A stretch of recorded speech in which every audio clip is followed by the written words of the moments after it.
Ve dünyada Kürt olmak zor mu kolay mı? Aslında Kürt olmak zor değildir. Ama Kürtlerin hayatını zorlaştıran sistemdir.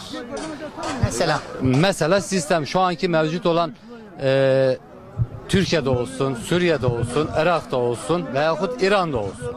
Kürtleri dörde bölmüşler.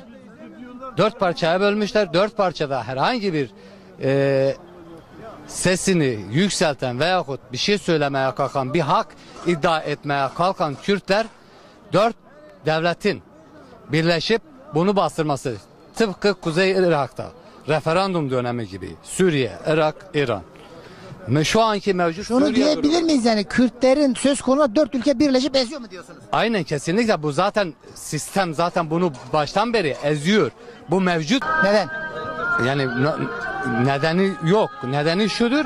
Eğer et ve tırnaksa, Türkler et ve tırnaksa, Kürtlerin başına gelen, eğer bir sıkıntı yaşıyorsa Türklerin vicdanı sızlamıyorsa, o haksızlığa karşı koymuyorsa, orada et ve tırnaktan bahsetmek Abi söz mesela konusu. ne oldu Türkiye'de? Türkler ne yapması lazım? Ne oldu mesela? Kimler ne yapması lazım? Mesela dedi ya, Türkler işte et ve tırnak bir bütündür. Evet. Kürtlere zulüm oluyor. Türkler ses çıkarmıyor. Ne zulüm olur? Şu anda doğuda yaşananlar, Kürt bölgesinde yaşananlar normal bir şey mi sizce?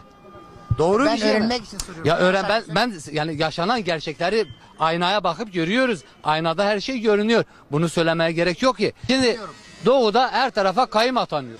Bugün sabahleyin Kızıltepe'ye %76 ile oy alan bir belediye başkanlarına kayyum atandı. Burada bir... Ve şunu söylemek lazım. Her gün televizyonda bakanlar Kürtlerin Kürt kardeşlerimiz. Yalandır. Yalanın dibidir. İnanmıyor musunuz? Öyle bir yalana nasıl inanayım ben? Kürdü öldür. Abi diyor Kürtler Kürt'e saldır, özgür, okula gidiyorlar, her şey. Kürdün tüm haklarını elinden al. Ondan sonra Kürt kardeştir. Neresi doğrudur? Suriye'de Kuzey Irak'tan bundan 2005 yılında YPG'ye peşmergeler gelip gitti orada dese, bu ülkenin sınırları içerisinden gelip gitti orada YPG'ye destek verdi. Bugünse YPG terörist oldu. Nasıl olacak bu iş? 4 yıl önce neydik, bugün neyiz? Duruma göre değişiyor. Duruma göre değil. Sadece Kürtler bir yere kendi, mesela 2015 seçimlerinde HDP'nin baraj aşması gibi bir durumdan sonra savaşın başlatıp seçimi iptal edip HDP'yi baraj aldı. Ne zaman ki Kürtler bir nefes almaya çalıştığı zaman, ne zaman Kürtler kendi haklarını elde etmeye veyahut bir şeyler istemeye başladığı zaman, hani İsmail Beşikçi'nin dediği gibi, ne Kürt'ü aç bırakacaksın ne doyuracaksın. Devletler arası sömürge Kürdistan diye bir kitap var. Kürtleri göz açtırmayacaksın kardeşim. Bir araya gelmesini istemeyeceksin ve şu anki Türkiye'nin sistemi de aynı onu Bunu yapıyor. kim istiyor? Bunu devlet istiyor. Türk'ü istiyor. Veyahut Suriyelisi istiyor. Iraklısı istiyor. Arap'ı istiyor. Şu'yu istiyor. Yani bunun başka izahı olabilir mi?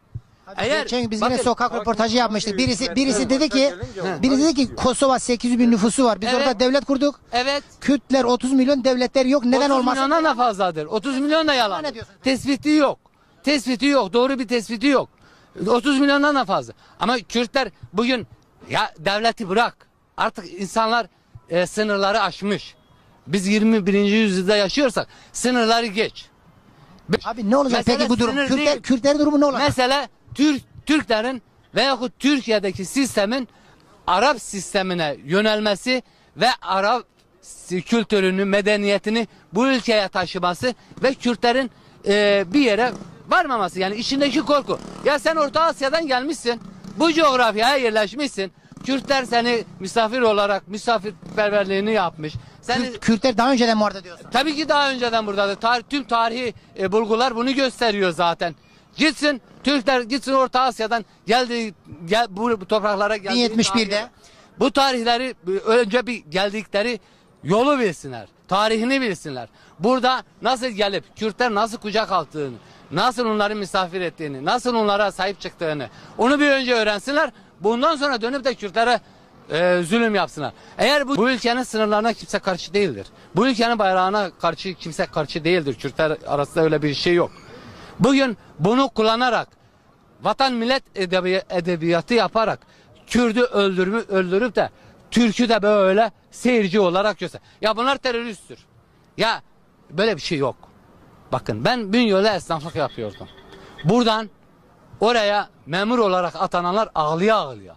Polisinden, öğretmeninden, şundan ağlıya ağlıya gelip geri dönmek isteyen anaları babalarına gelip ağlıyorlar. Biz istifa edip gideceğiz. Çünkü bizi öyle bir göstermişler ki medyasıyla, devletin başbakanıyla, cumhurbaşkanı terörist diye göstermiş zaten. Oraya gidince seviyorlar. Ama biz geldiği zaman, karşıladığımız zaman ondan sonra ya ana baba dönüp bize ya çocuğumuz size emanettir. Biz böyle bilmiyorduk. Ya bu böyle bir sistem. Bak algı zaten gerçeklerin önüne zaten geçmiş. Tarihten beri geçmiş. Abi peki Kürtler kendisini anlatamıyor mu? Kürtler kendini anlatıyor. Sadece faşizm var. Tek bir zihniyet var. Vatan millet edebiyatının dışında Türkler çıkamadığı için, gerçekleri görmek istemediği için, tamam mı? Bunu aşamıyoruz. Biz bugün bak, biz hiçbir zaman bak burada Türk arkadaşlarımız ister istemez vardır. Biz hiçbir zaman onlara ihanet etmedik ama onlar hep bize ihanet etti. Bunu devlet olarak görebilirsin, sistem olarak görebilirsin veyahut bazı kesim Türkler tarafından Abi şu bir görebilirsin. halk arasında sorun yok. Hükümette Halk arasında şöyle bir sorun var. Bakın eğer biz iki kişi bir arada yaşıyorsak, eğer sen bana dürüst değilsen burada bir sorun vardır. Eğer bana yapılan haksızlığa sen karşı koymuyorsansa burada bir sorun var. Sana yapılan haksızlığa karşı ben ses çıkarıyorsam burada yine bir sorun var. Abi pek Bakın şu anda Diyarbakır HDP'nin önünde yalancı kişileri götürdüler. Çocuğu olmayan insanları para karşılığında götürdü, HDP'nin il binasının önüne koydu. abi büyük bir iddia değil mi? Bir dakika. İddia Soruyorum, değildir. örnek için. Yalandır. Büyük bir yalandır. Buna büyük bir yalan demek lazım. 30 yıldır bu ülkede bir savaş vardır. Peki benim çocuğum kayıpsa ben bunu gidip bir siyasi partinin kapısında mı öğreneceğim? Oradan gitti diyorlar. Yoksa gidip bir siyasi partinin kapısında veyahut hiçbir yetkisi olmayan siyasi partinin kapısında İşte mı anne öğreneceğim? babaların iddiası şu, bizim çocuğumuz buradan gitti, biz buradan istiyoruz diyorlar. Nereden gitti? HDP'den gitti diyorlar. Neredeydiler? Yalandır. Bunu böyle öğrettiler. Bunu böyle ürettiler ve önüne koydular. Yemeğini veriyor. Abi polis yalan olmaz. olduğunu nereden Peki biliyorsun? ben sana bir şey söyleyeyim. Öğrenmek için soruyorum. Ya ben de sana işte cevap veriyorum. Benim eylem yapma. Eğer ben kendime sen bana bir haksızlık yapmışsan, ben senin kapının önüne gelip eylem yapıyorsam ben kendime güvenmem lazım. Evet. İnanmam lazım önce. Onlar inanmıyor mu? Ama bakın polis telefon açıp da eğer diyorsa senin oğlun falan yerden gitti HDP'liler gönderdi diyorsa peki o polisin ne işi var? Polis mi demiş? Abi? Necidir?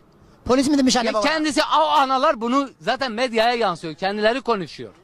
Bakın roket atıldı. Polis bırakmasa diyorsun. Bırakmaz onun görevi değil mi? HDP'lilerin görevi mi? Değil. Polis olmadan Polisin görmese. görevi değil gitsin yakalasın. Kim ya? Ben mi gönderdim? Abi son olarak o zaman ne gelsin beni götürsün beni içeri atsın. Kim götürmüşse hesap sorsun. Evet hesap sorsun. Nasıl gidip aileye diye biliyor. Ya işte bu HDP'liler gönderdi bunu. İl binasında kandıra gönderdi diye biliyorsa bir polis. Niye gönderdi? O zaman gelsin bunu ispatlasın. Kim gönderdi? Nasıl gönderdi? Nereden gönderdi? Kim sorumlusuysa onu götürsün içeri atsın. Aileyi gönderip HDP'nin binasının önüne mi dikmesi lazım? Bu saçmalık değil mi? Büyük bir saçmalık, büyük bir yalan değil mi? Buna nereye koyacağız bunları?